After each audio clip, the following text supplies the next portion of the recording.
When Ken went to work in the machine shop of PCMC in February 1980, he figured he was set for life. The company, which built machines for the world's biggest tissue suppliers, was considered by everybody in Green Bay to be one of the best places to work. For Ken, it meant a several dollar-an-hour raise from his mechanic's wages. In fact, in his early years with PCMC, Ken remembers that several paychecks would often pile up atop his dresser, eventually to be cashed when he needed the money. But it was about more than just a good wage.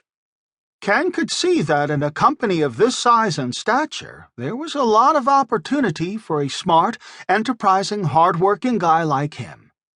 As a parts delivery person, he was a low man on the totem pole then. But he knew there were many ways to move up. He was confident that a job at PCMC meant he had a secure future. A year and a half later, Ken was laid off for the first time.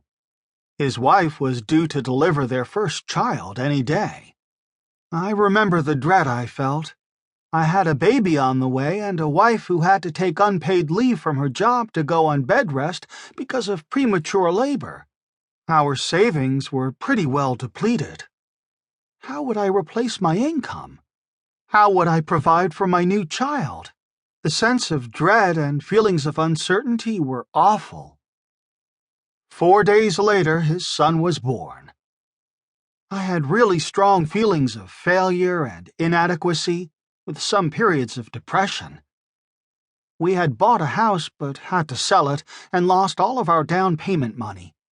It was really difficult. Eventually, Ken was called back to work, but other layoffs would follow. In fact, in Ken's first 6 years at PCMC, he never worked longer than 18 months at a stretch. In those days, PCMC's business was subject to wild swings. The company would receive large orders from customers, then hit a period when it had no work at all. When there was no work, the company laid off low-seniority union members like Ken, as well as engineers and office staff to cut costs. There was little predictability as to when a layoff might happen. Once, Ken found himself working overtime on a Saturday, only to learn on Tuesday that he was being laid off again. Executive jobs were never touched, and those who held them barely felt the impact of the ups and downs of the business. For people like Ken, those ups and downs often meant financial devastation. There was no way for low-seniority employees to plan for a layoff since there was little communication from the company about when one would happen and how long it might last. If Ken left PCMC, he'd give up the good wages and his chance to grow in seniority in the union. And getting hired by another company during a layoff was next to impossible, as many of the other local employers required workers to sign an agreement saying they wouldn't return to PCMC when the downturn was over.